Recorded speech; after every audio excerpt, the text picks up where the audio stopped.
शांति। ओम शांति। ओम शांति।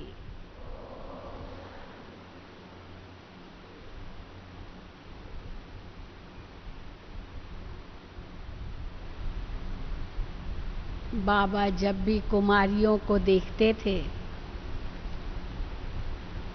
तो बहुत बहुत प्यार दिल से निकलता था। बहुत महिमा करते थे ब्रह्मा बाबा भी। शिव बाबा तो करते ही हैं, पर ब्रह्मा बाबा भी कम महिमा नहीं करते कुमारियों की। तो आप सभी वो कुमारियां हो जो शिव बाबा का नाम सारे विश्व में रोशन करेंगे। लेकिन उसके लिए पहले स्वयं को शक्तिशाली बनाना होगा। मुझे याद है जब हमारी पहली कुमारियों की ट्रेनिंग मधुबन में हुई थी बाबा के अव्यक्त होने के बाद, तो बाबा ने उस समय हम केवल 40 कुमारियां थी बस। आज की तरह नहीं 1400 1500, 40 कुमारियां ही थी। आज से 69 यानी 46 साल पहले।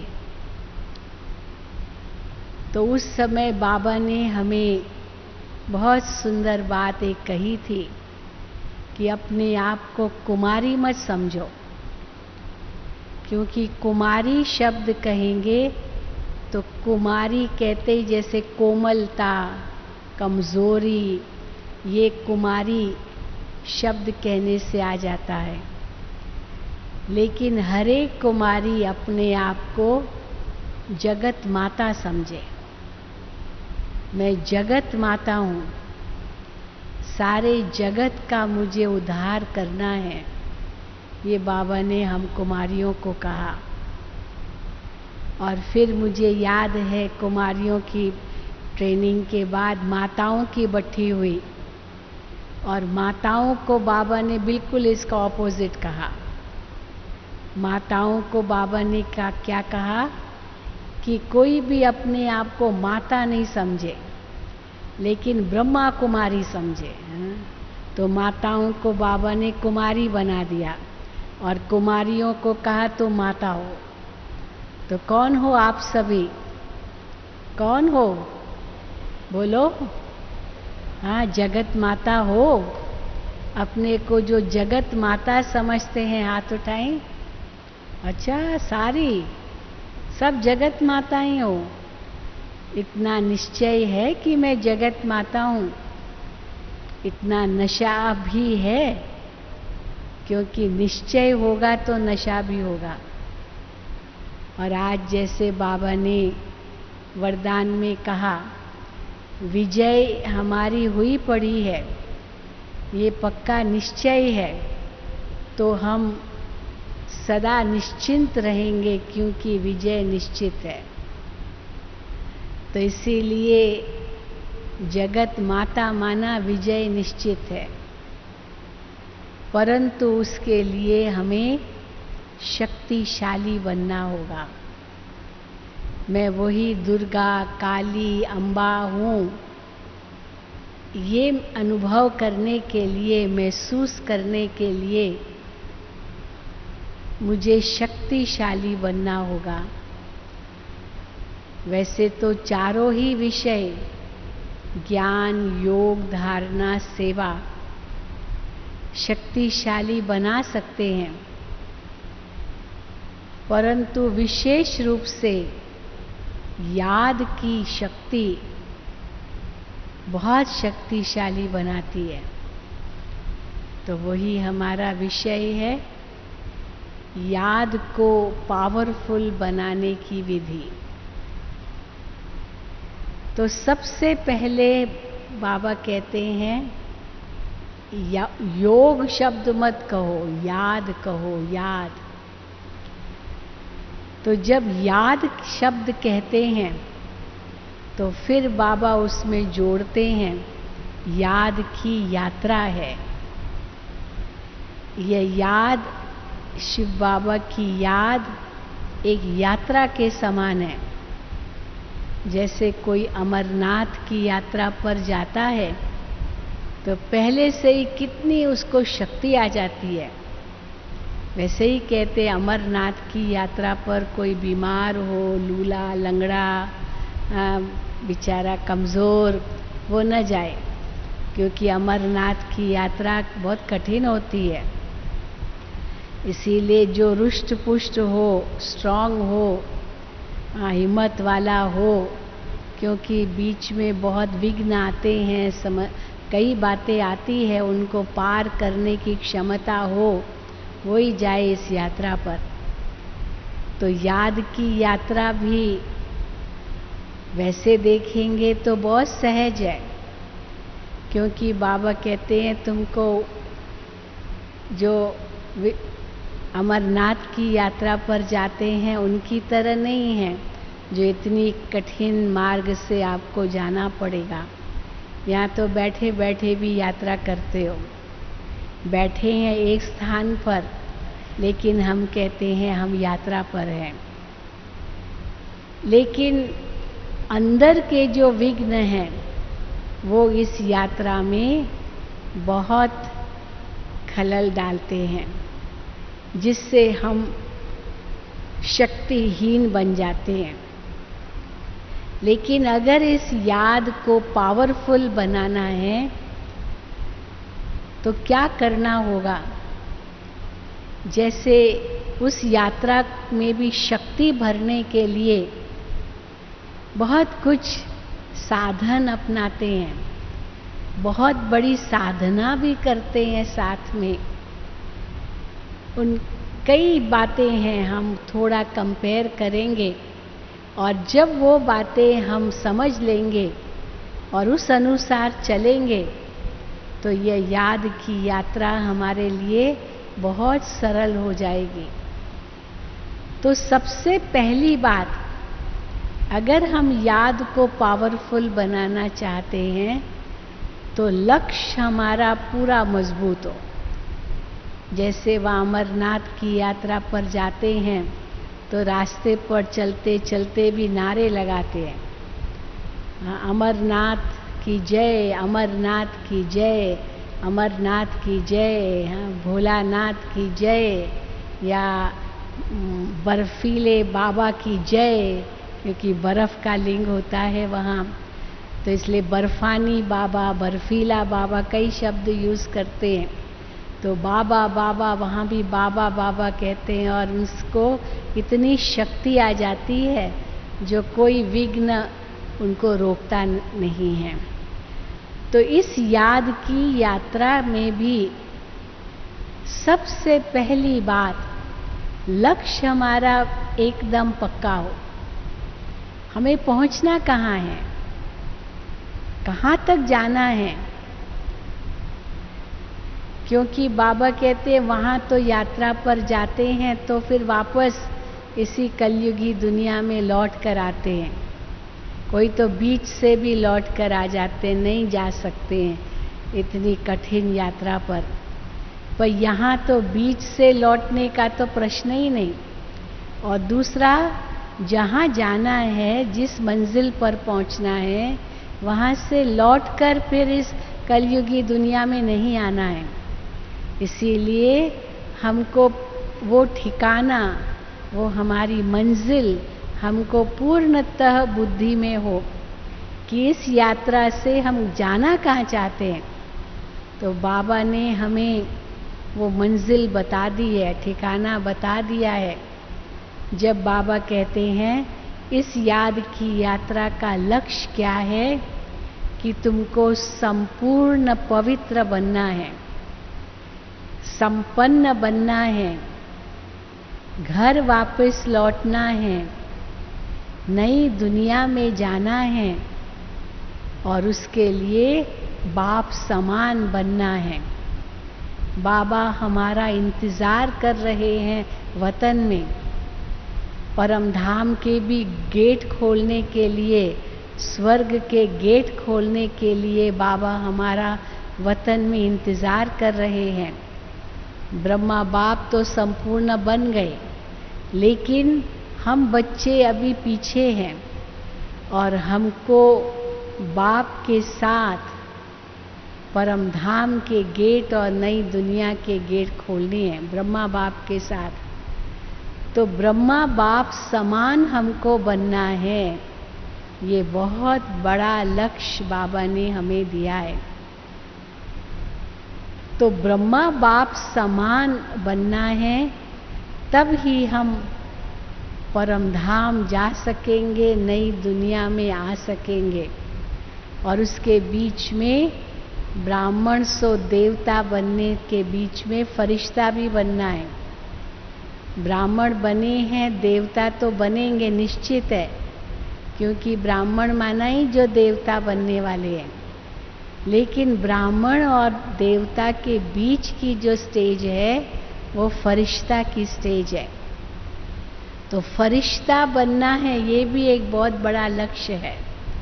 और आज बाबा ने फरिश्ता की डेफिनेशन बताई, जिसका फर्श से रिश्ता नहीं है परंतु अर्श से रिश्ता है।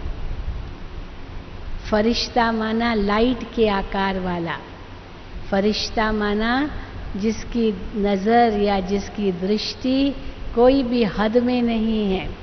बहुत बातें हैं फरिश्ता स्थिति के लिए। तो इसीलिए लक्ष्य बाबा ने हमको बहुत ऊंचा दिया है, परंतु उस लक्ष्य तक पहुंचने के लिए बाबा ने हमको मार्ग भी बहुत सरल दिया है। मार्ग हमारा कठिन नहीं है, याद की यात्रा कठिन नहीं है, लेकिन कठिन कब लगती है जब अनेक प्रकार के व्यर्थ संकल्प रूपी विघ्न बीच में आते हैं। ये व्यर्थ संकल्प यात्रा में विघ्न डालते हैं और इस यात्रा में रुकावट डालते हैं। तो उसके लिए हमारी साधना इतनी मजबूत हो और साधन भी हमारे पास सही हो, ताकि उन विघ्नों को हम पार कर सकें। तो इसीलिए पहले तो लक्ष्य निर्धारित हो, हमें जाना कहाँ है। तो बाबा कहते इस याद की यात्रा से सर्व बंधनों से मुक्त होकर के पावन बनकर, संपन्न संपूर्ण बनकर घर वापस जाना है। पहले तो ये लक्ष्य है। और उस लक्ष्य तक पहुंचने के लिए हमें ये भी बताया बाबा ने कि जिस स्थिति में तुम आत्माएं सबसे पहले सृष्टि मंच पर आई थी, उसी स्थिति में वापस लौटना है।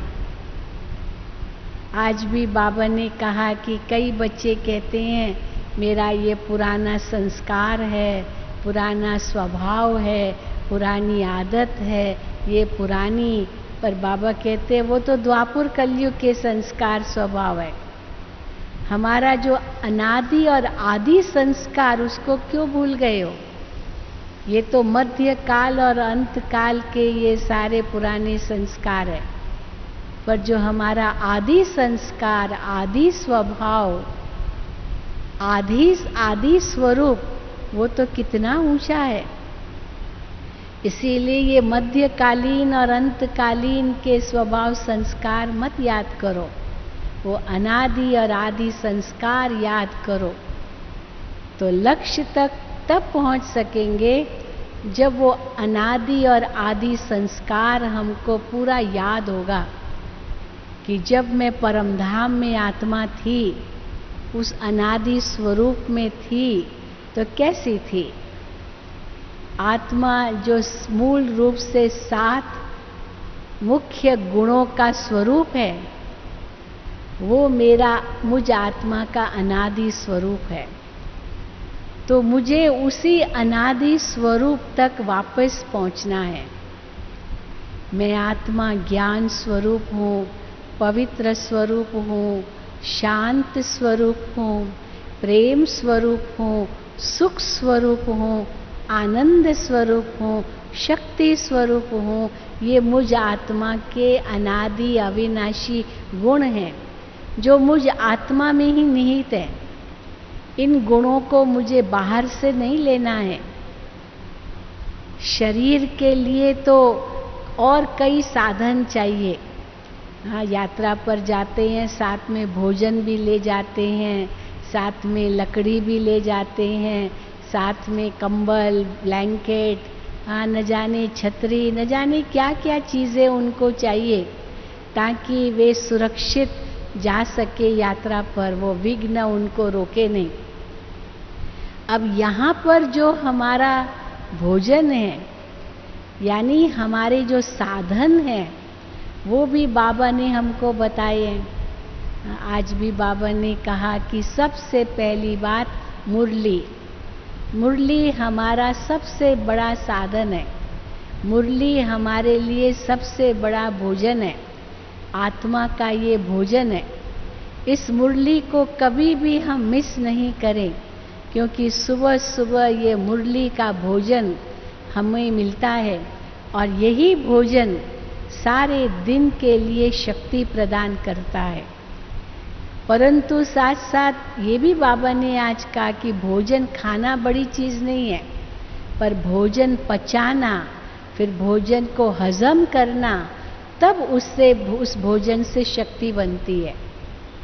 तो बाबा ने कहा जो मुरली सुनते हो फिर उसका मनन करना भी बहुत ज़रूरी है, क्योंकि याद में ये मनन शक्ति को भी हम इतना पावरफुल बनाते हैं।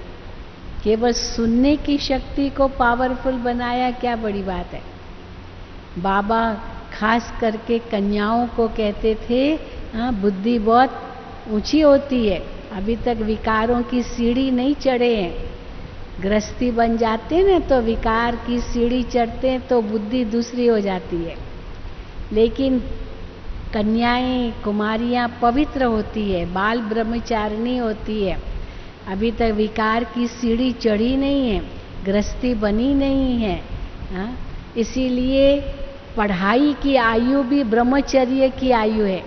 ब्रह्मचर्य में ही पढ़ाई होती है, क्योंकि बुद्धि उस समय श्रेष्ठ होती है। गृहस्थी बन गए तो बुद्धि फिर और बातों में चली जाती है, बोझ मिल जाता है गृहस्थी का। पर कुमारी तो हल्की है, फ्री है, गृहस्थ के बोझ से परे है। तो इसीलिए कुमारियों को तो मनन करना बहुत सहज होना चाहिए। वैसे भी पढ़ाई में याददाश्त शक्ति तो बहुत अच्छी हो जाती है। तो इसीलिए जो मुरली सुनते हैं उस मुरली का अध्ययन के साथ साथ मनन, चिंतन, मंथन ये बहुत ज़रूरी है। तब आत्मा में बल भरेगा और हमारी याद शक्तिशाली बनेगी। क्योंकि हमारी याद का ये मतलब नहीं है कि हम शून्य बन जाएं। भक्ति मार्ग में जो योग करते हैं उनको ये लक्ष्य रहता है कि बस शून्यता आ जाए, चित्त वृत्ति निरोध। चित्त की सारी जो वृत्तियां हैं उन सबको सप्रेस करना, दबाना। निर्संकल्प अवस्था, निर्विकल्प अवस्था वो भी कहते हैं, लेकिन समझते बस शून्य बन जाना, ब्लैंक बन जाना, कुछ भी सोचना नहीं। और बाबा कहते हैं ये तो हो ही नहीं सकता है, क्योंकि मन का तो काम ही सोचना है।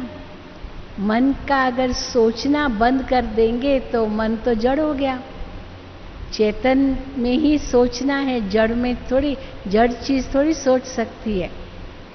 तो मन तो चैतन्य शक्ति है, उस चैतन्य को जड़ तो नहीं बनाना है। अगर कोई कहे कि मन घोड़ा है तो घोड़े को भी काम दिया जाता है, बिठाना थोड़ी है खाली। तो मन को भी कार्य देना है।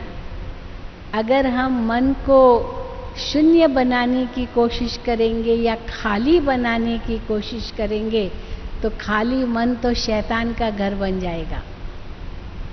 घोड़े को काम न दो तो वो तो बहुत चंचलता करेगा, लात मारता रहेगा। काम चाहिए उसको, दौड़ना है, एक जगह बिठा के खड़ा करके नहीं रखना है।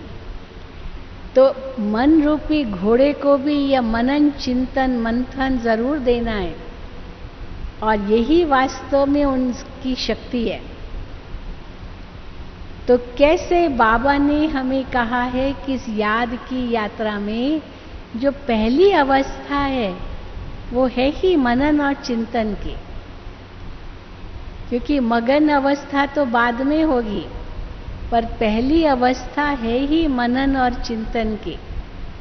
इसलिए जब कमेंट्री कराते हैं तो ये मनन चिंतन के लिए मटेरियल देते हैं, भोजन देते हैं कि ऐसे अपने मन में चिंतन करो, क्योंकि क्या चिंतन करना है उसके लिए बुद्धि मन को दिशा देती है। इसलिए योग को हम बुद्धि योग भी कहते हैं, क्योंकि बुद्धि माना समझ, और उस समझ के आधार से बुद्धि मन को वो समझ देती है कि हे मन तुम ऐसे सोचो। तो जब हम कहते हैं मैं आत्मा शांत स्वरूप हूँ, तो उस समय केवल अंदर में सोचना नहीं है, परंतु उस सोच को स्वरूप बनाना है। क्योंकि आज भी बाबा ने कहा स्वरूप बनेंगे तो अनुभव का रूप बनेंगे। केवल सोचते ही रहेंगे मैं आत्मा शांत स्वरूप हूँ, शांत स्वरूप हूँ, ये तो जैसे मंत्र रटना हो गया। कई लोग कहते हैं ना हमको मंत्र गुरु देता है और हमको कहता है कि ये 1,00,000 बार सारे दिन में जाप करना। तो बहन जी मैं तो जाप करता रहता हूँ, लेकिन मैं बोर हो जाता हूँ, क्योंकि 1,00,000 बार वही जपना तो बोर हो जाते हैं। क्योंकि मन को रचनात्मकता चाहिए, क्रिएटिविटी चाहिए, कोई नवीनता चाहिए। अब ये तो वही शब्द है जो बार बार रटना है, इसीलिए बोर हो जाते हैं। तो बाबा कहते हैं इस याद की यात्रा में बोर होने का सवाल ही नहीं है। हम कभी ऊब नहीं सकते, क्योंकि नया नया चिंतन बाबा हमको रोज देते हैं, जो हम मुरली से निकाल सकते हैं।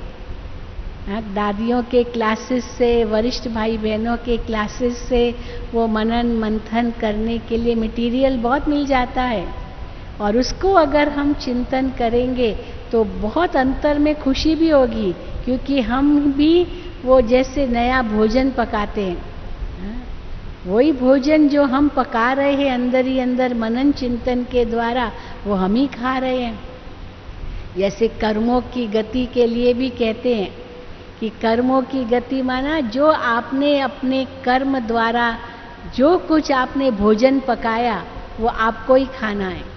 कर्म आपने किया है तो आपको ही भोगना है, आपको ही पाना है, कोई दूसरा आपके कर्म का फल नहीं पाएगा। तो इसीलिए ये जो हम मनन चिंतन करते हैं, मंथन करते हैं, ये जैसे अंदर ही अंदर ज्ञान का भोजन हम हजम कर रहे हैं, और वही शक्ति का रूप बन जाएगा अंदर, और ऐसे लगेगा जैसे कि हमको नया खजाना मिला है।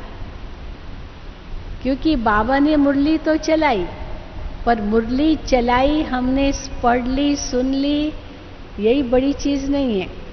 फिर बाबा कहते हैं तुमको भी मुरली चलानी।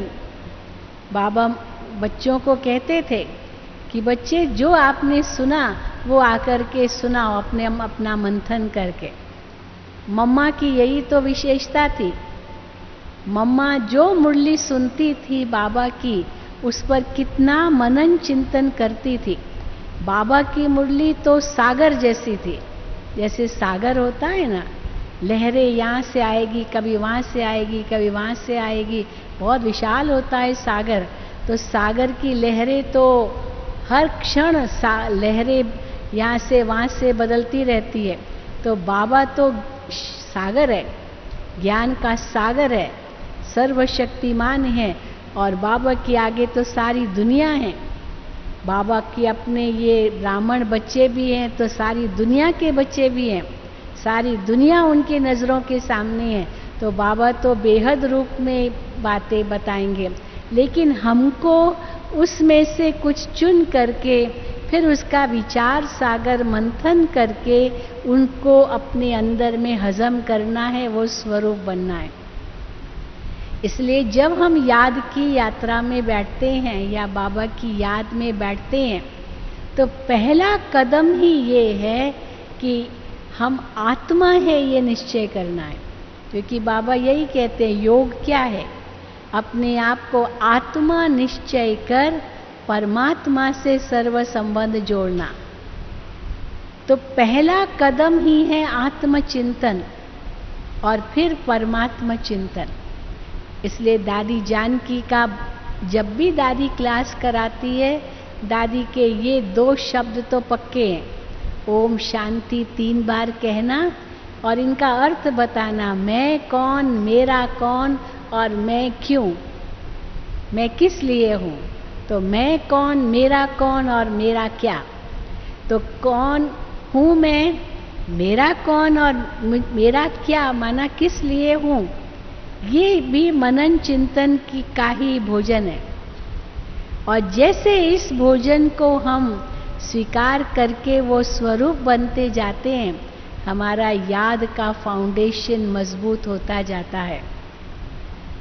तो इसलिए जैसे हम याद में बैठते हैं, तो पहले तो लक्ष्य हमारा पक्का हो कि हमारा अंतिम लक्ष्य क्या है।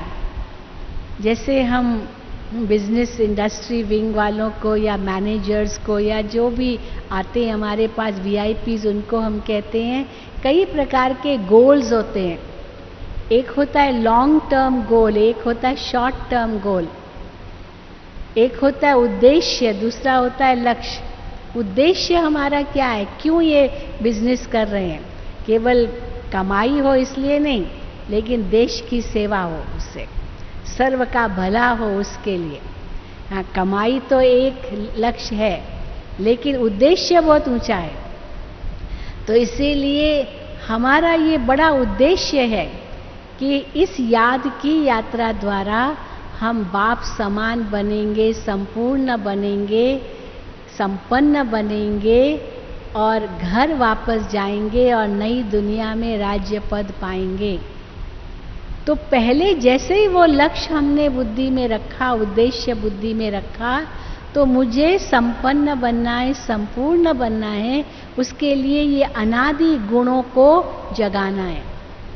जो आत्मा के अनादि अविनाशी गुण है, आदि गुण है, ये आत्मा के अंदर ही निहित है।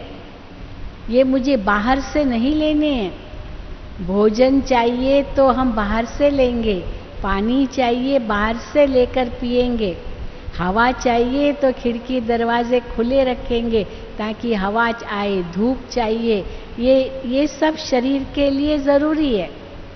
लेकिन शांति चाहिए, प्रेम चाहिए, खुशी चाहिए, शक्ति चाहिए आत्मा को, ये बाहर से नहीं आएगा, ये आत्मा के चिंतन में आएगा। इसीलिए आत्मा का भोजन वो हमारा चिंतन है, जिसको इंग्लिश में कहते हैं फूड फॉर थॉट। हमारे चिंतन का भोजन कैसा होगा, उसी अनुसार हमको शक्ति मिलेगी अंतर से।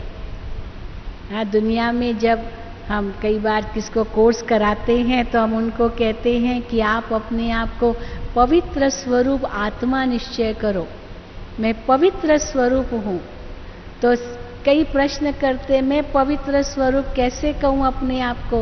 बहन जी, मैंने तो बहुत पाप किए हैं जीवन में, इतने सारे पाप किए हैं, ऐसे लगता है मैं तो बहुत पापात्मा हूँ। तो मैं अपने आप को पवित्र स्वरूप कैसे समझूं? मैंने तो बहुत पाप किए हैं, मैं तो पापी हूँ। सीधा खुद ही बोल देते, मैं तो बहुत बड़ा पापी हूँ। क्योंकि भगवान के आगे भी यही कहते हैं, मैं पापी हूँ, मूर्ख हूँ, कपटी हूँ, गंदा हूँ।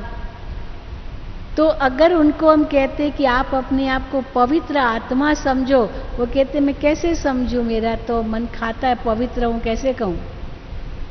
लेकिन बाबा कहते हैं पवित्र हूँ ये क्यों कहना जरूरी है?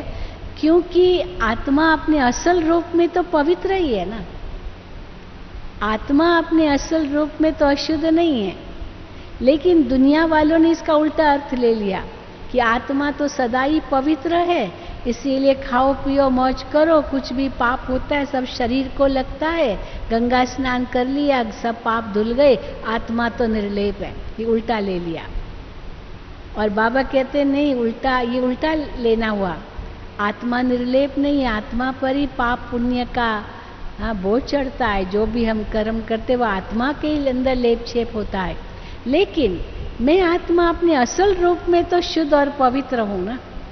जैसे जल शुद्ध और पवित्र है, बहुत शुद्ध है, लेकिन उसमें कीचड़ा पड़ता गया, गंदा हो गया मानो।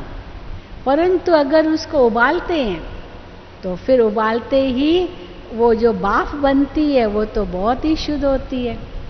और वो भाप बन के फिर से अगर उसको कंडेंस किया जाए, पानी बनाया जाए, वो तो एकदम स्वच्छ साफ पानी होता है। सोने के अंदर कितनी भी खाद पड़ी हो, लेकिन उसको तपाओ, वो जो बाकी जो खाद है वो गल जाएगी और सोना शुद्ध बन के निकलेगा। इसलिए आत्मा तो अपने असल रूप में बहुत शुद्ध है। तो पहले यही संकल्प मुझे मन में करना है, मैं एक शुद्ध आत्मा हूँ। तो जैसे ये संकल्प करेंगे, अंतरात्मा की शुद्धि हमें महसूस होगी। मैं शांत स्वरूप आत्मा हूँ, ये चिंतन करते ही अंतर में जो मैं आत्मा हूँ ही शांत स्वरूप, वो शांति मेरे अंदर से अनुभव होगी। कई कहते हैं कि शांति कैसे मिलेगी? हम कहते शांति आपके पास ही है, सिर्फ एक सोच की दूरी पर है शांति। और वो सोच क्या है? वो सोच ही है मैं आत्मा शांत स्वरूप हूं। मैं आत्मा शांति के सागर परमात्मा की संतान हूं। मैं आत्मा शांति धाम का वासी हूं। तो जबकि मेरा स्वभाव ही शांति है, मेरा धाम शांति का धाम है, मेरा पिता शांति का सागर है, तो मैं तो हूं ही शांत। इसलिए मुझे शांति कहीं ढूंढनी नहीं है, मेरे पास ही है, केवल एक सोच की दूरी पर है। वो सोच अगर सही है तो शांति मेरे पास है। जो बाबा ने कल भी बताया, शांति तो गले का हार है। कहाँ रानी के गले में वो हार पड़ा है और ढूंढती है गली गली में। तो जो गले में पड़ा है वो गली गली में कहाँ मिलेगा? तो इसीलिए जब हम याद कहते हैं तो उसके लिए सबसे पहले जो आत्मा के अनादि गुण हैं वो बुद्धि में आए, और वो बुद्धि मन को चिंतन दे कि मैं सचमुच वो स्वरूप हूं। और फिर जिस लक्ष्य तक हमें पहुंचना है, उस लक्ष्य तक पहुंचने के लिए उस स्वरूप को मुझे संपूर्ण रूप में अनुभव करना है। तो उसके लिए जो सर्वशक्तिवान शांति का सागर शिव बाबा वो मेरे साथ है, और मैं आत्मा उनसे शक्ति ले रही हूं। देखो, भक्ति मार्ग में जब कहीं यात्रा पर जाते हैं तो लक्ष्य में जो होता है कि हमको बर्फानी बाबा का दर्शन करना है, अमरनाथ का दर्शन करना है, तो दर्शन करने के लिए जा रहे हैं। यानी वो अनुभव वहां जाकर ही होगा जब मंजिल तक पहुंचेंगे। पर यहाँ बाबा कहते हैं कि शिव बाबा से मुझे मिलना है, ये योग नहीं है। योग माना मिलन, तो इसलिए शिव बाबा तो मेरे साथ ही है। शिव बाबा से जाकर के मिलना ये लक्ष्य नहीं है।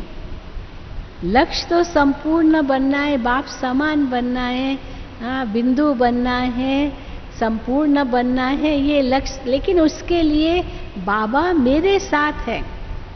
देखो, यात्रा पर जाते हैं ना, कभी भी अकेले नहीं जाते हैं, हमेशा टोली बनाकर, माना संगठन में जाते हैं। अकेले कोई यात्रा पर नहीं निकलता है। सबको कहेगा चलो मैं यात्रा पर जाता हूँ तो मेरे साथ चलो, मेरे साथ चलो। तो बड़ा गैदरिंग, बड़ा संगठन बना करके जाते हैं। तो यहाँ तो साथी तो हमारा एक ही परमात्मा है। बाबा मेरा साथी है और इस यात्रा में साथ चल रहा है। ये नहीं कि इस यात्रा के अंत में जाके शिव बाबा को मिलना है। परम धाम में आत्मा जाएगी, भले शिव बाबा के पास भी होगी तो भी वहां तो कुछ अनुभव नहीं होगा। अनुभव तो हमको यहाँ ही करना है। इसलिए शिव बाबा मेरे साथ है। हाँ? कई लोग, जब हम लोग कहीं जाते हैं तो विदेश भी जाते हैं तो कई हमसे कहते हैं, बहन जी आप अकेले जाएंगे, अकेले जा रहे हो? क्योंकि अकेले जाते हैं, ज़रूरत तो नहीं होती कोई और बहन को साथ में ले जाने की, खर्चा भी बहुत होता है, इसलिए अकेले जाते हैं। जहाँ जाना होता है वहाँ ही सेवा करनी होती है, घूमने फिरने तो जाते नहीं, तो वही निमंत्रण देते हैं। तो इसीलिए कई पूछते अब अकेले जाते हैं? हम कहते हैं अकेले नहीं है, शिव बाबा हमारे साथ है। शिव बाबा हमारे साथ है। देखो इसी को लोगों ने क्या पकड़ लिया, परमात्मा सर्वव्यापी है, सब जगह परमात्मा है। वास्तव में हम लोगों को कहते हैं कि आप लोग समझते हो, ब्रह्मा कुमारियाँ कहती है परमात्मा सर्वव्यापी नहीं है, पर जितना हम सर्वव्यापी उनको मानते ना, आप भी नहीं मानते होंगे, क्योंकि कभी भी हम अपने आप को अकेला नहीं मानते हैं। हमेशा शिव बाबा मेरे साथ है, और केवल मेरे पास में ही नहीं है। दादी जानकी उस दिन बहुत सुंदर सुना रही थी, मेरे यहाँ दाएं भी तरफ है, बाएं तरफ भी है, सामने भी है, पीछे भी है, ऊपर भी है, हाँ चारों ओर है।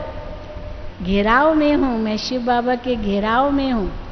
ऊपर भी है, उनकी छत्र छाया हमारे सिर पर है, आगे भी है, आगे हमें गाइड करता जा रहा है, हम बाबा को फॉलो करते जा रहे हैं, और पीछे भी है, गार्ड बन के हमारी रक्षा कर रहा है। हाँ, गार्ड क्या करता है, पीछे से रक्षा करता है ना।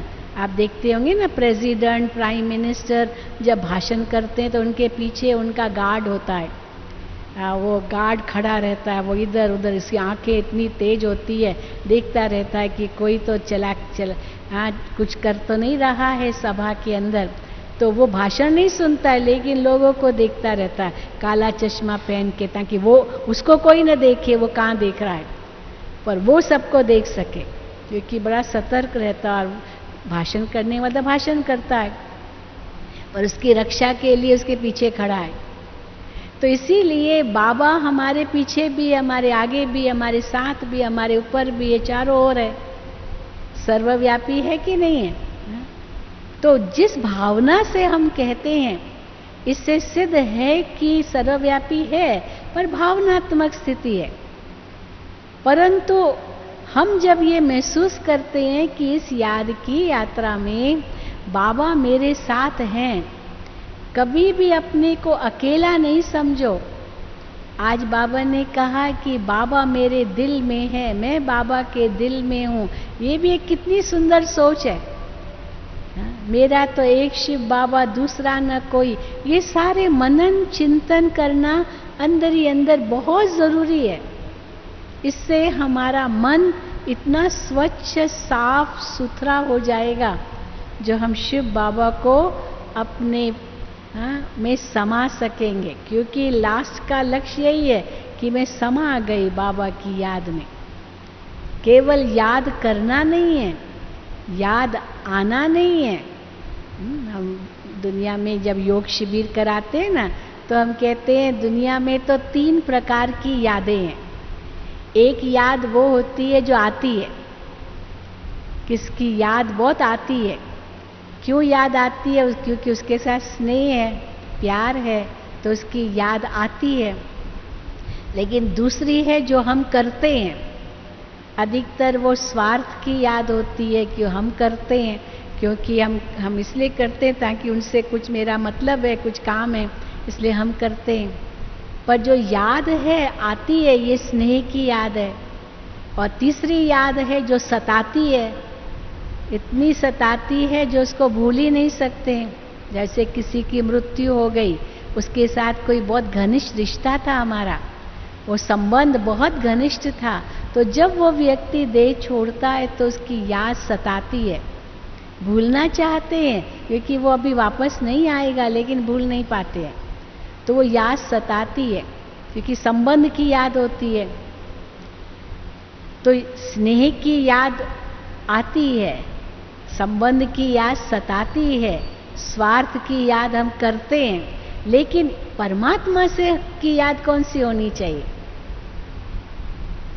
केवल हम याद करते हैं तो ये स्वार्थ की याद हो गई, बाबा हमको ये दो। भक्ति मार्ग में तो मांगते ही रहते हैं ना भगवान से। अब बाबा कहते मांगना बंद करो, बाबा ये दो वो दो, बाबा से कुछ मांगने की जरूरत नहीं है। दूसरा कई कहते चलो मांगे कुछ चीज नहीं तो कम से कम शांति मांगे, शक्ति मांगे। तो बाबा कहते वो भी मांगने की चीज नहीं है, वो तो आपका अधिकार है। हम शिव बाबा को कहेंगे बाबा शांति दो, तो शांति कोई चीज थोड़ी है जो हमको देंगे, लो बाबा लो बच्ची शांति, हाँ जो मेरे हाथ में देंगे। ये तो आत्मा का स्वभाव है जो अंदर से जगाना है, इसलिए शांति मांगने की भी कोई चीज नहीं है। परंतु बाबा कहते हैं याद में समाना है। समाना माना समाती वही चीज है जो समान होती है। जैसे पानी में तेल थोड़ी समाएगा, कभी नहीं समाएगा, क्योंकि पानी की डेंसिटी अलग, तेल की डेंसिटी अलग, वो सब अलग अलग है, तो वो उसमें समाएगा नहीं तेल, लेकिन पानी पानी में समा जाएगा। तो यहाँ समाना माना जो बाबा के गुण है वो मेरे भी गुण हैं। तो जो बाबा के गुण सो मेरे भी गुण, तब मैं आत्मा उसमें समा सकती हूँ। अब तक यही कहा भगवान आप तो बहुत ऊंचे हो, मैं तो नीच हूँ, आप तो पावन हो, मैं तो पतित हूँ, आप तो निर्गुण निरंजन निराकार हो और मैं तो फलाने नाम रूप धर्म जाति भाषा वाली हूँ या वाला हूँ। पर अभी बाबा कहते वो सब हदें खत्म। जो बाबा के गुण हैं वो मेरे भी गुण हैं। इसीलिए जैसे हम ये श्रेष्ठ ज्ञान का मनन चिंतन करते हैं, तो जैसे मन को शुद्ध करते हैं और उस मन को शुद्ध करके फिर हम बाबा से रुरियान करते हैं, बाबा से अंदर ही अंदर बातें करते हैं। तो क्या रुरियान करनी है, क्या बातें करनी है?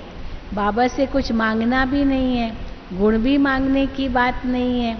तो जबकि कुछ मांगना ही नहीं है तो बाकी क्या बातें करनी है? बाबा कहते सर्व संबंध मेरे से जोड़ो।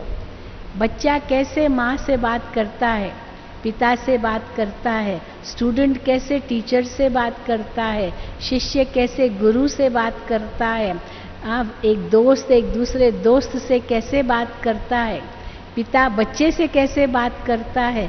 तो बाबा को सर्व संबंधों से याद करना, उसमें मांगने की बात नहीं है, हाँ चिल्लाने की बात नहीं है, परंतु अंतर ही अंतर खुशी में, क्योंकि वो गुणों की याद आ जाती है, जैसा मेरा पिता वैसे मैं।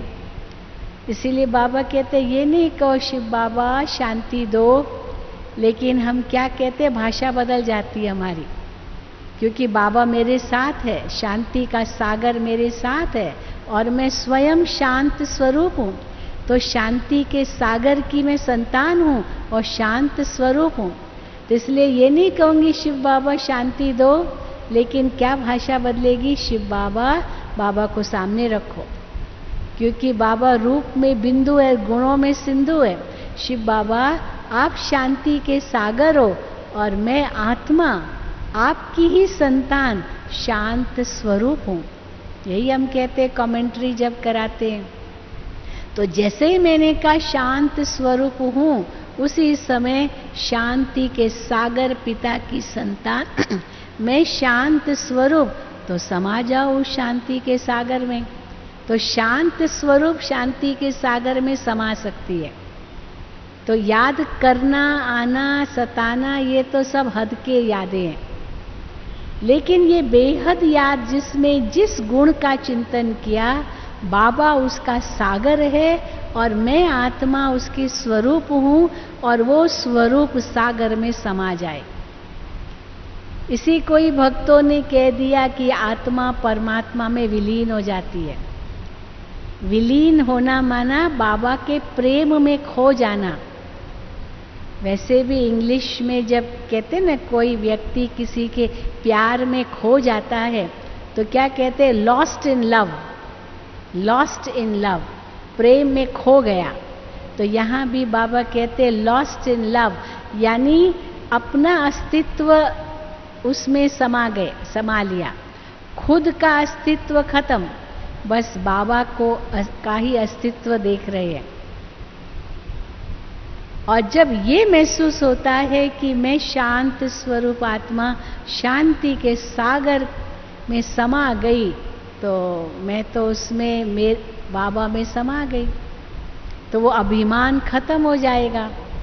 कोई भी प्रकार का दैहिक आकर्षण, दैहिक रूप से कोई भी जो उपलब्धि, उसका घमंड, उसका नशा, जो स्थूल चीजें, वो सब खत्म।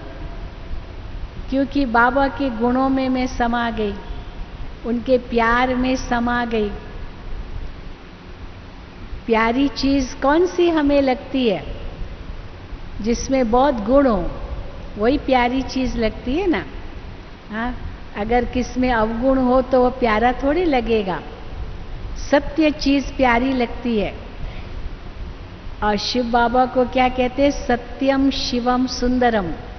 ये तीनों ही जो विशेषताएं हैं, ये प्यार का अनुभव कराती है। सत्य चीज आकर्षित करती है। आपके सामने झूठा सोना हो और सच्चा सोना हो, आप कौन सा पसंद करेंगे? सच्चा सोना, झूठा क्यों पसंद करेंगे? आपके पास एक सुंदर कोई चीज है, दूसरी एक कुरूप चीज है, आप सुंदर चीज ही पसंद करेंगे। तो शिव बाबा सत्यम भी है, शिवम भी है, माना दाता भी है, और सुंदर भी है, सर्व गुणों का सागर है। तो जब हम इस रूप में बाबा को देखते हैं, तो हमारी बुद्धि और कहीं नहीं जाती है। बाबा के गुणों में हम समा जाते हैं, और फिर उसी अधिकार में हम महसूस करते हैं कि जो बाबा के गुण है वो मेरे गुण है, तो मैं आत्मा भी उनमें भरपूर हो जाती हूँ। इसलिए गुण भी मांगने की चीज नहीं होती है। बगीचे में जाएंगे, खुशबूदार फूल वहाँ हैं, तो खुशबूदार फूलों से ये थोड़ी कहेंगे, हे खुशबूदार फूल हमको थोड़ी खुशबू दो। नहीं, पंखा पास में चल रहा है, हवा दे रहा है, तो कहना थोड़ी पड़ता है, हे पंखा हवा दो। ठंडी लग रही है, हीटर जला दिया, हे हीटर गर्मी दो, वो तो दे रहा है, सिर्फ लेना है मुझे। इसलिए गुण मांगा नहीं जाता है, गुण लिया जाता है। तो कैसे हम लेते हैं बाबा से गुण? वो अधिकार के रूप में लेते हैं, क्योंकि हमें पता है कि मैं आत्मा भी इन्हीं गुणों की स्वरूप हूँ। भक्ति मार्ग में क्या समझ लिया? आत्मा परमात्मा का अंश है। तो अंश माना टुकड़ा, तो अंश रूप में, टुकड़े के रूप में हम नहीं है आत्मा परमात्मा के। लेकिन जो गुणवत्ता है परमात्मा की, वो मेरी भी गुणवत्ता है। परंतु शिव बाबा शांति का सागर है, तो मैं सागर तो नहीं हूं, क्योंकि मैं आत्मा तो अपने गुणों को भूल जाती हूं। परंतु शिव बाबा कभी नहीं भूलते, इसीलिए वो सागर है।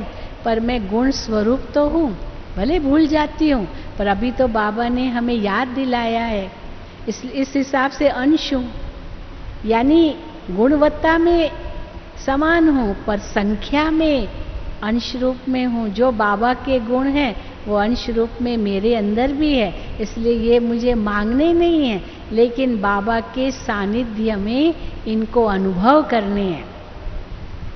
तो अनुभव कैसे करेंगे? जब कुछ अधिकार रखेंगे। अभी तक तो हम मांगते आए, इसीलिए देखो कुछ नहीं मिला। हाँ, इसलिए कहते हैं ना, बिन मांगे मोती मिले, मांगे मिले न भीख। भगवान से क्या क्या मांगा, लेकिन फिर भी देखा कि हाथ खाली है। अभी बाबा कहते हैं मांगना बंद करो, भिखारी मत बनो, अधिकारी हो तुम। अधिकार माना जो बाबा के गुण हैं वो तुम्हारे भी हैं, बस उनको उजागर करो, उनका मनन करो, चिंतन करो। ये मनन चिंतन से ही अनुभव होंगे। मुझे याद है जब ये पहली जो कमेंट्री की कैसेट बनाई थी, बहुत साल पहले, अभी तक वो इतनी कायम हो गई है। लोग कहते हैं ये अनादि हो गई है, क्योंकि अधिकतर वो पसंद करते हैं कमेंट्री। लेकिन मैं कमेंट्री कराती थी, शिविर कराती थी तो कमेंट्री कराती थी। तो एक बार बाप दादा के सामने में बैठी, उस समय कोई कैसेट वैसेट नहीं थी, न हमारे यहाँ कोई रिकॉर्डिंग होती थी, कुछ भी नहीं होता था। ये सब जो साधन आजकल है वो कुछ भी नहीं थे। लेकिन कमेंट्री तो कराते थे। तो बाप दादा ने, जब मैं उनके सामने गई तो बाबा ने मुझे ये वरदान दिया। बाबा ने मुझे कहा, बच्ची तुम कमेंट्री बहुत अच्छा कराती हो। बाबा ने कब सुनी होगी पता नहीं, लेकिन बाबा ने ये कहा तुम कमेंट्री बहुत अच्छा करती हो, और जैसे तुम कहती हो कि मैं आत्मा शांत स्वरूप हूँ, शांति धाम का वासी हूँ, शांति के सागर परमात्मा की संतान हूँ, उस समय चले जाओ सागर में चले जाओ और वो स्वरूप बन जाओ। तो ये दिल से तो कहती हो, बाबा ने यहाँ तक वरदान दिया, ये दिल से कहती हो, क्योंकि और दिल का तीर दिल को लगता है, ये भी बाबा ने कहा। लेकिन अब उसका स्वरूप बन जाओ। तो देखो बहुतों को ये अनुभव होगा। अब ये जो बाबा ने मुझे उस समय वरदान दिया या जो भी शिक्षा दी, वो उस समय जिन्होंने सुना उन्होंने हमको कहा कि आप ये कैसेट क्यों नहीं बनाती हो। हमने कहा कैसे बनाना होता है, कहाँ बनाना होता है। तो कहा कि बॉम्बे में रिकॉर्डिंग होती है, माउंट आबू में तो कोई रिकॉर्डिंग का भी कोई इंतज़ाम नहीं था, कुछ भी नहीं था इस प्रकार का। तो फिर मुझे बॉम्बे भेजा गया और बॉम्बे में एक स्टूडियो में ये रिकॉर्डिंग की। और उस हिसाब से देखो बाबा ने करवाया, बाबा ने शक्ति दी, बाबा का ही वो वरदान था। तो देखो मुझे तो उस समय वो संकल्प भी नहीं था, मुझे क्या बोलना वो भी पता नहीं था। बस मैं बैठ गई बाबा की याद में और बाबा ने बुलवाया। सचमुच ये मैंने अनुभव किया। और फिर जब पूरा हो गया क्योंकि हमको बताया बस आधे घंटे का करना है, आधे घंटे से ज़्यादा नहीं। तो पूरा हुआ तो मेरे से पूछा आपको पता है आपने क्या सुनाया। मैंने कहा मुझे तो कुछ पता ही नहीं, बाबा नहीं बुलवाया, बाबा नहीं बोला, मैंने तो बोला भी नहीं। तो वो शक्ति बाबा की थी, क्योंकि उनका वरदान बाबा का मिला। तो देखिए ये कैसे उस समय में खोई हुई थी, और ये भी मुझे समझ में नहीं आया मैं क्या बोल रही, क्योंकि पढ़ तो नहीं रही थी, वो खोई हुई स्थिति में थी। बस थोड़ा सा सोच लिया था मैं ऐसे उसको 3 भाग में डिवाइड करूंगी, एक पहले आत्मा, फिर परमात्मा, और फिर आत्मा और परमात्मा का संवाद, और उसके बाद फिर शक्ति स्वरूप। ये 4 भाग में डिवाइड करूंगी। जो मुरली आधे घंटे की है, माना जो कमेंट्री है, तो उस रूप से डिवाइड करूंगी। परंतु क्या शब्द होंगे वो हमने कोई लिखे नहीं, बस उस समय बाबा ने बुलवाया और कैसे ये बाबा ने करवाया। तो क्या है इसका राज? इसका राज यही है कि वो स्वरूप बन जाए और स्वरूप बन करके उसमें खो जाए। तो ऐसे अनुभव होगा कि जैसे कैसे बाबा ने पूरा एक शक्ति का एक कवच हमारे ऊपर डाल दिया, वो अनुभव होगा। जो उस समय दुनिया की सब आकर्षणों से आत्मा परे हो जाएगी, कोई विघ्न नहीं आएंगे, कोई व्यर्थ संकल्प नहीं आएंगे, क्योंकि व्यर्थ संकल्प आते ही तब हैं जब लक्ष्य हमको पक्का नहीं है, लक्ष्य पूरा नहीं है, तो उस समय यहाँ के वहाँ के व्यर्थ संकल्प आएंगे। आज भी बाबा ने कितनी सुंदर बात कही मुरली में। हाँ, जो भी विघ्न आते हैं, परिस्थितियाँ आती है, आप ऊपर चले जाओ, उड़ जाओ, उड़ता पंछी बनो। उड़ता पंछी जब कोई होता है, उड़ रहा है, उसके आगे कोई विघ्न नहीं है। हवाई जहाज में हम जाते हैं तो वो हवाई जहाज जैसे ऊपर जाता है, धीरे धीरे इतनी बड़ी बड़ी ऊंची ऊंची इमारतें सब छोटी छोटी लगने लगती है, और जैसे और ऊपर जाओ तो वो तो गुमी हो जाती है, कुछ दिखाई नहीं देता है। बादलों से ऊपर जाओ तो और भी ऊंचे चले जाओ। तो इसीलिए बाबा कहते कोई भी ये व्यर्थ संकल्प आना माना, ये भी एक बहुत बड़ा विघ्न है। जबकि हम बाबा की याद में बैठे हैं, तो ये व्यर्थ संकल्प क्यों आने चाहिए? इसलिए बाबा ने उसकी भी युक्ति बताई है कि जब भी कोई व्यर्थ संकल्प आए, उस समय कहो नो, हाँ नहीं, नहीं कहो, ब्रेक लगाओ। ब्रेक लगाना आना चाहिए, पावरफुल ब्रेक होनी चाहिए, तब आत्मा उड़ सकेगी, ऊंचा जा सकेगी। और अगर कोई और व्यर्थ संकल्प, पास की बातें, ये बातें, कई बातें आती है व्यर्थ संकल्प के रूप में, जो उस समय जरूरत नहीं है। भले बुरे संकल्प नहीं भी आएंगे, अशुद्ध संकल्प तो अभी आने ही नहीं चाहिए। किसी भी विकार के वशीभूत संकल्प तो हमको आने ही नहीं चाहिए, परंतु व्यर्थ फिर भी आते हैं और बाबा जानते हैं। इसीलिए बाबा हम बच्चों को उस पर जोर देते हैं, कहते हैं कैसे इनको जीतो। तो अगर कोई व्यर्थ आए तो उस समय को ड्रामा, ड्रामा 3 बिंदु लगाओ। बाबा कहते हैं मैं आत्मा बिंदु, बाबा बिंदु, ड्रामा बिंदु। बिंदु बन जाओ, बिंदु को याद करो और बिंदु लगाओ, तो व्यर्थ सब खत्म हो जाएगा। और उस व्यर्थ को खत्म किया माना विघ्नों को खत्म किया और ऊंचे उठ गए। समय, श्वास, संकल्प शक्ति को सफल किया। इसलिए अगर हमको याद को पावरफुल बनाना है तो व्यर्थ से बहुत बचना है। और व्यर्थ से बचने के लिए मनन चिंतन को हमें बहुत स्ट्रांग बनाना होगा। और बातों का जो आकर्षण कभी कभी होता है, वो आकर्षण से परे जाना होगा। कुमारियों को तो बहुत प्रकार के आकर्षण होते हैं, कपड़ों का आकर्षण, फैशन का आकर्षण, सिनेमा का आकर्षण, टीवी का आकर्षण, न जाने क्या क्या आकर्षण होते हैं। और बाबा कहते हैं ये सब waste of time, waste of money, waste of energy है। वेस्ट, सब वेस्ट है। क्यों? क्योंकि ये सब साथ चलने वाला नहीं है। कई कहते हैं हमको तो बहुत इन्फॉर्मेशन मिलती है, ये मिलता है, वो जानने से। बाबा कहते हैं भगवान ने इतना ऊंचा ज्ञान हमें दिया है, उनसे और ऊंचा क्या मिल सकता है? हमारी दादियों ने क्या पढ़ाई की? कुछ नहीं की। लेकिन आज सारी दुनिया दादियों के आगे झुकती है। किस कारण से? कोई पढ़ाई के कारण से थोड़ी, लेकिन उनकी पवित्रता, उनका योग का पावर, उनकी शक्ति, आत्मिक शक्ति, उनका परमात्म प्रेम, उसके आगे वो झुकते हैं। बड़े बड़े पढ़े लिखे, बड़े बड़े डिग्रीज लिए हुए सब दादियों के आगे झुकते हैं। तो बाबा ने बहनों को यही कहा है, हाँ, वंदे मातरम, शक्ति अवतार। तो आज इतनी सारी शक्तियाँ सचमुच जाग जाए, सारे विश्व में चली जाए, तो दुनिया में बाबा को प्रत्यक्ष करना कितना सहज हो जाए। हो जाए कि नहीं? बताएं, हाँ, हो जाए कि नहीं? तो सब कन्याएं तैयार हो ना? तैयार हो कि बस यहाँ से वापस फिर जाएंगे नौकरी टोकरी, ये वो हाँ, रोना धोना, ये सब अब खत्म हो जाना चाहिए।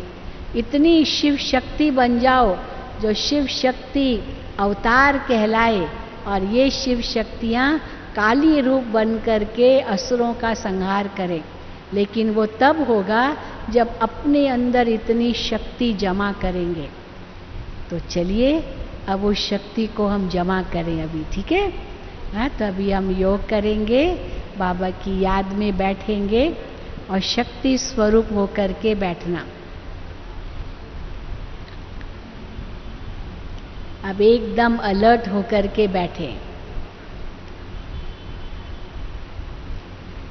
मैं शिव शक्ति हूँ, मैं दुर्गा हूँ, मैं अम्बा हूँ, मैं काली हूँ, मैं जगत माता हूँ।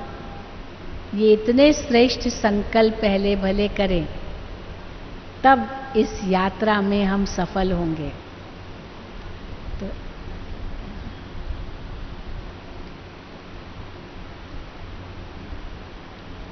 एक सेकंड में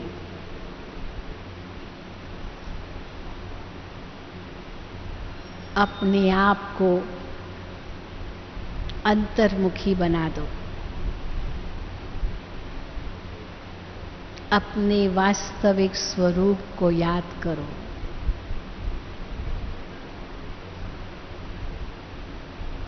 मैं कौन हूँ।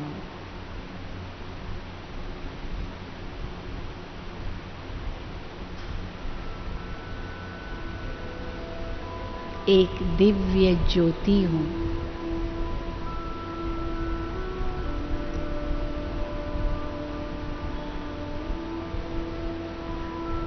अति शुद्ध और पवित्र आत्मा हूँ।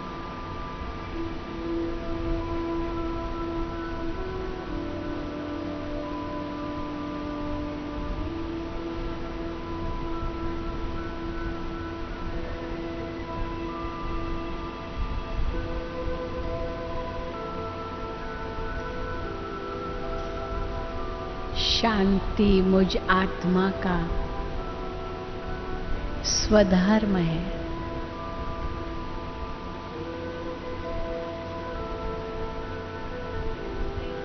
मैं शांति धाम का वासी हूँ।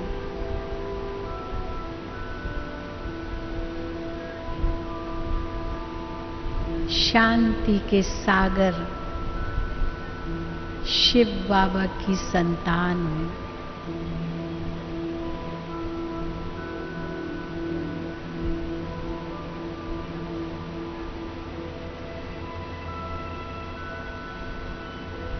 शांत स्वरूप हूँ।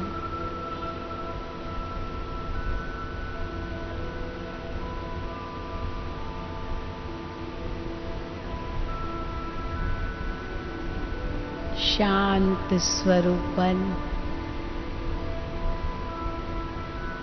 शांति के सागर में खो जाए।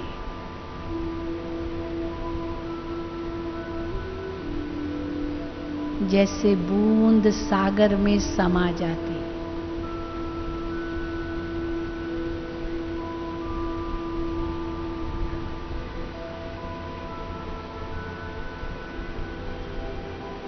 शांति की शक्ति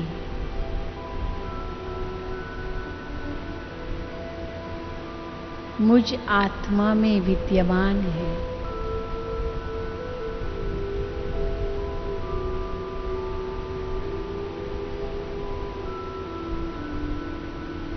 मैं शांत स्वरूप आत्मा शांति के धाम में शांति के सागर के सम्मुख हूँ।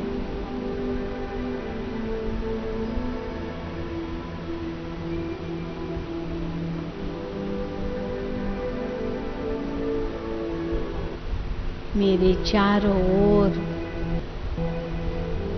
शांति ही शांति है।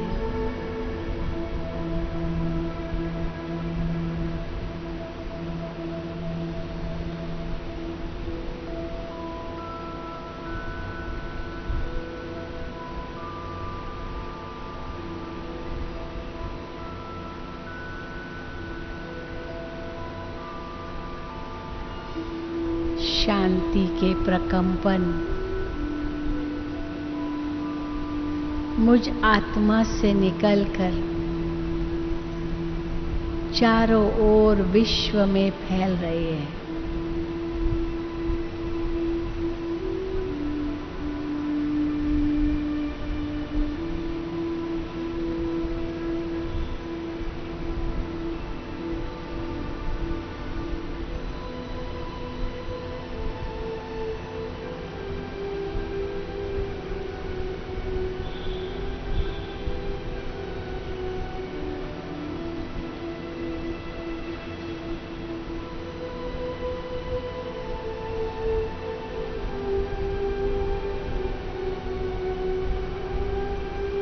मैं आत्मा शांति के स्वधर्म में स्थित हूँ।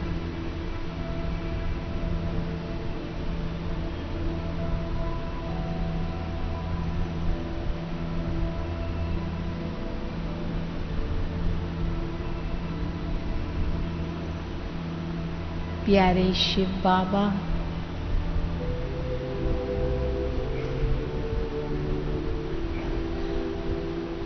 आपसे मेरे सर्व संबंध हैं।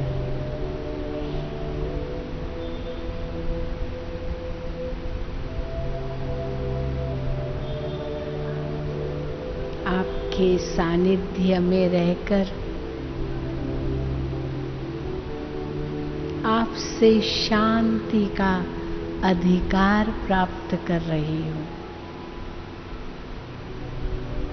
शांति की किरणें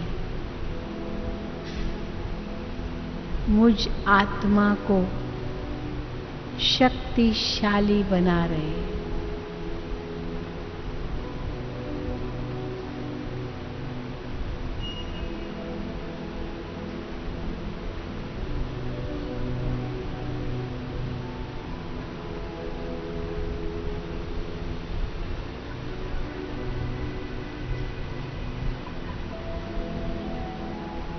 आपकी याद से मैं आत्मा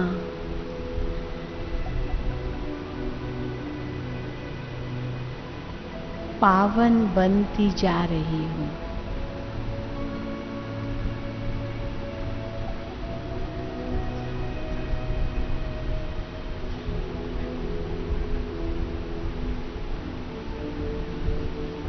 मैं पवित्र आत्मा,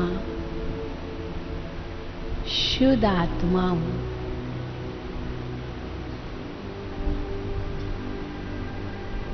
आप पवित्रता के सागर हो।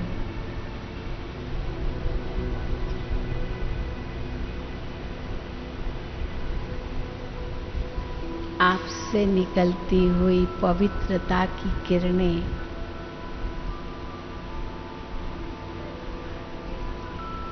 मुझे शक्तिशाली बना रही है।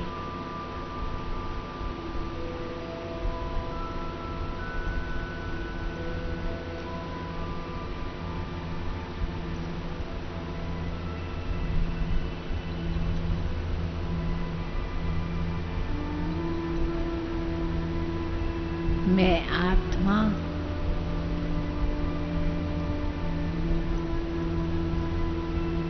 अपने मूल स्वभाव को पहचान रही हूँ।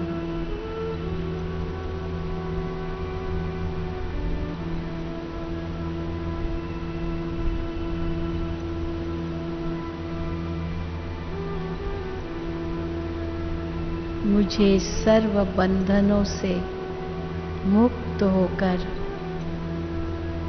वापस घर जाना है।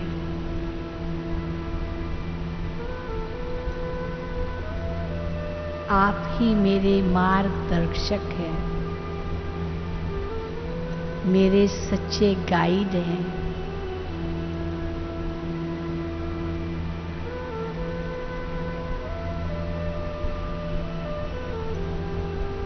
आप ही मुझे पावन बनाकर वापस घर ले जा रही हूँ।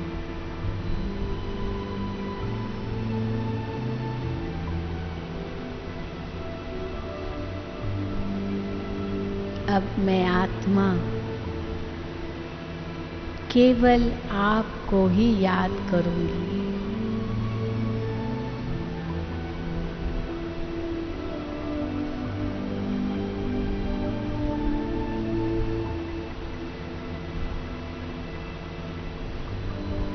आप ही मेरे सर्वस्व हो,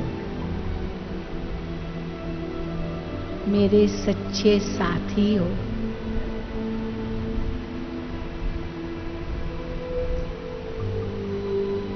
आपकी छत्र छाया मुझ आत्मा को सुरक्षित अनुभव करा रही है।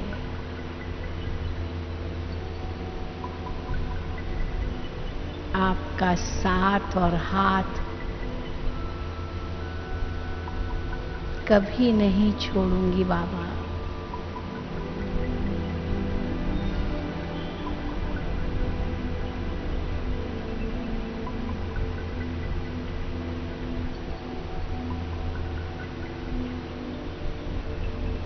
प्राणों से भी प्यारे आप प्राणेश्वर बाबा हो।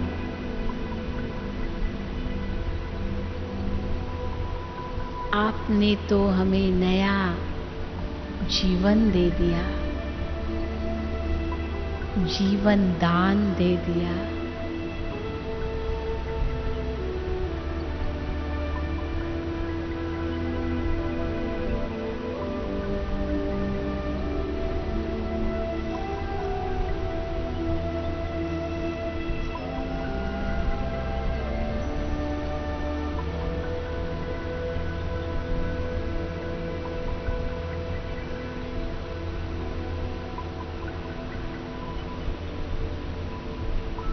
अब तक जो कुछ मेरा था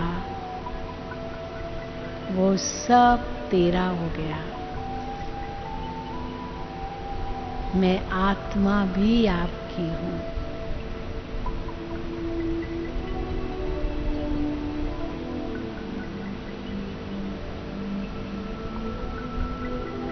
आप ही सच्चे सहारे हो।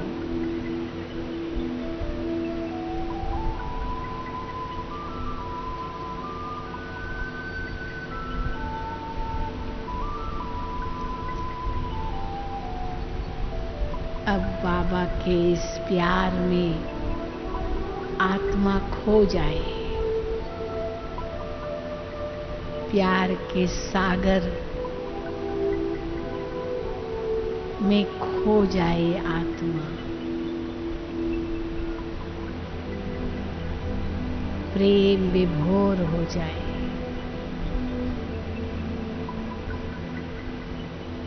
बाबा ने इतना भरपूर कर दिया हमें।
चले जाएं शिव बाबा के गुणों की गहराई में,